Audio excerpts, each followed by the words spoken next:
There is great talk of independence, said a loyalist in 1776, and the unthinking multitude are mad for it.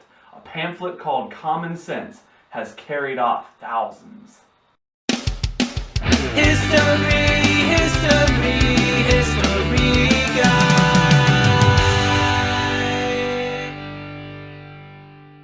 By early 1776, many colonists were already thinking about independence. And still many more were willing to stay loyal to king and country. But even if reforms were necessary, many were not willing to agree to going for full-blown independence. Part of the hesitance to denounce the king had to do with fears of upsetting the social order. If a king could be dethroned, what did that mean for the patriarchal system? After all, weren't husbands and fathers governors of their family? Wasn't the king put in place by God? With so many people unsure which way to lean, Thomas Paine's pamphlet, Common Sense, pushed them into the patriot cause. Paine was a radical Englishman who befriended Benjamin Franklin and adopted Philadelphia as his new home. His background was less than distinguished. He failed out of school, he failed as an apprentice to his father, he was fired from his job in the British government, and he wasn't such a great soldier either.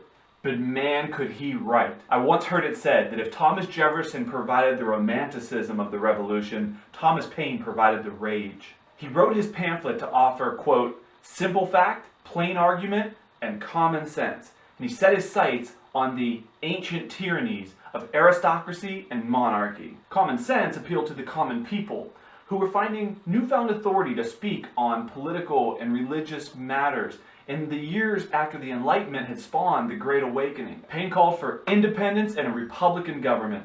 The time had come to leave allegiance to the king behind.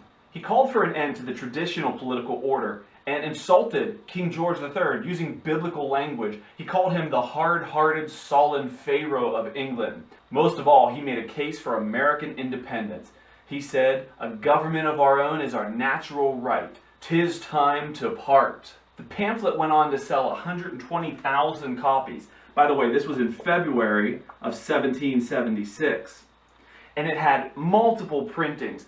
All in all, it would sell 500,000 copies, which was a staggering number, outpaced really only by the Bible. So maybe the pen really is mightier than the sword, for Paine, who once speculated whether or not an island could really rule a continent. After the Revolution, Paine did not make a lot of friends. He returned to England but angered them, eventually went to France, was arrested, and really his life was saved by Minister to France and future President James Monroe. President Thomas Jefferson later invited the dishonored Paine back to America, where he realized his reputation was completely sunk, mostly due to his controversial views on religion. Sadly, he died in 1809 at the age of 72, mostly alone and forgotten. But later generations restored his legacy as a man who inspired independence and caused the country to believe when they needed it most of all. Paine's writing helped break the psychological connection that the colonists had felt to the mother country. Ironic that one of America's most agnostic founders helped so many truly believe in the cause. Subscribe for more videos from USA History Guy.